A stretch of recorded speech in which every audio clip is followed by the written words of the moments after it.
ओडिशा सांस्कृतिक समाज ठारे पूर्वतन मुख्यमंत्री श्री राजेंद्र नारायण सिंदेओं जयंती पालन। ओडिशा सांस्कृतिक समाज ठारे पूर्वतन मुख्यमंत्री श्री राजेंद्र नारायण सिंदेओं जयंती पालन करा जायतिला। ओडिशा सांस्कृतिक समाज ठारे सभापति डॉक्टर परेश दानी सभापतित्व अनुष्ठित जयंती कार्यक्रम रे संपादक दीनबंधु पंडा समस्तंकु स्वागत करी विशेष करी श्री राजेंद्र नारायण सिंदेओं जयंती अवसर रे तांकु श्रद्धांजलि ज्ञापन करथिले। एथिरे मुख्य वक्ता डॉक्टर गिरिधारी होता श्री राजेंद्र नारायण सिंदेओं जन्म, पाठपढ़ा, विवाह इत्यादि विषय रे वर्णना करथिले। विशेष करी राजतंत्र समय रे से तांको राज्य रे गणतंत्रर मूलदुआ पकाइथिले।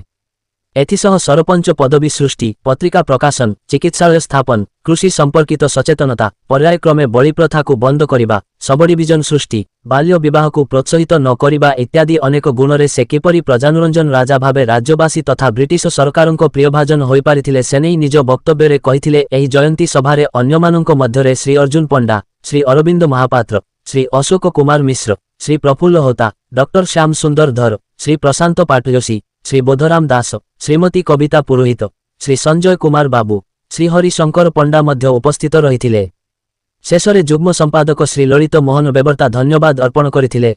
द्वितीय महासमर युद्ध आसी जाइछि सेतेबेले जिनिस पत्र जोगै दैछंती किंतु आजीनारायण सिंह जेहेतु से मैनेजमेंट पाठ पढिछंती कॉलेज रे मध्ये पढिछंती से जो सातटी मैनेजमेंट प्रिंसिपल प्रथमटी होछि प्लानिंग से 3 वर्ष धरी राजेंद्र नारायण सिंह फाइल रे गोटे प्लान 3 वर्ष में से फाइल रे ता पूर्व से तो शासन करथिले परवर्ती 67 मसीह जमी मुख्यमंत्री बेले जमी गोटे शासन चलता गणतंत्र